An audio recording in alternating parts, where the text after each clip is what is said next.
ఎవరైతే ఇన్ సర్వీస్లో ఉన్నటువంటి ఉపాధ్యాయులకు కూడా టెట్ పరీక్షకు కంపల్సరిగా వాళ్ళు రాయాలని చెప్పి ఎన్సీఆర్టీ కేంద్ర ప్రభుత్వ సంస్థ కొన్ని మార్గదర్శకాలు జారీ చేసింది అధ్యక్ష.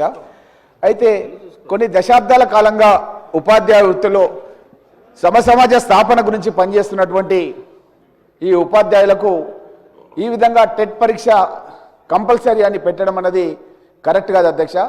నేను మీ ద్వారా మన సభ ద్వారా తెలంగాణ శాసనసభ ద్వారా మనమంతా కూడా కేంద్రానికి ఒక లెటర్ రాసి ఎవరైతే ఉపాధ్యాయులుగా కొనసాగుతున్నారో వాళ్ళు ఇన్ సర్వీస్లో ఉన్నారో ఆ ఇన్ సర్వీస్లో ఉన్న ఉపాధ్యాయులకు టెట్ మినహాయింపు ఇవ్వాలని చెప్పి కోరుతూ అధ్యక్ష. ముఖ్యంగా ఏంటంటే ఒక సబ్జెక్ట్ టీచర్కి ఆ సబ్జెక్ట్తో సంబంధం లేకుండా వేరే సబ్జెక్ట్లో కూడా టెట్కు సంబంధించినటువంటి ఏదైతే ఎంట్రన్స్ పెడుతున్నారో ఎగ్జామ్ పెడుతున్నారో దాంట్లో వాళ్ళు ఆ యొక్క సిలబస్ని పొందుపరుస్తున్నారు అధ్యక్ష. ముఖ్యంగా మ్యాథ్స్ ఉపాధ్యాయుడు ఫిజికల్ సైన్స్ కూడా ఎగ్జామ్ రాయాలి.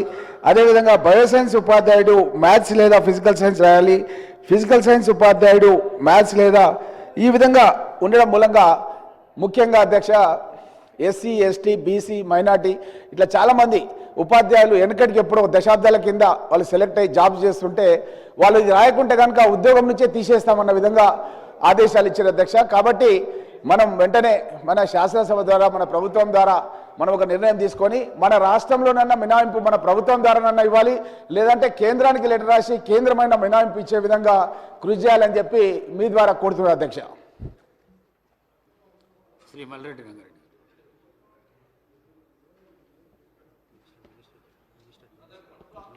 అధ్యక్ష, 1 minute.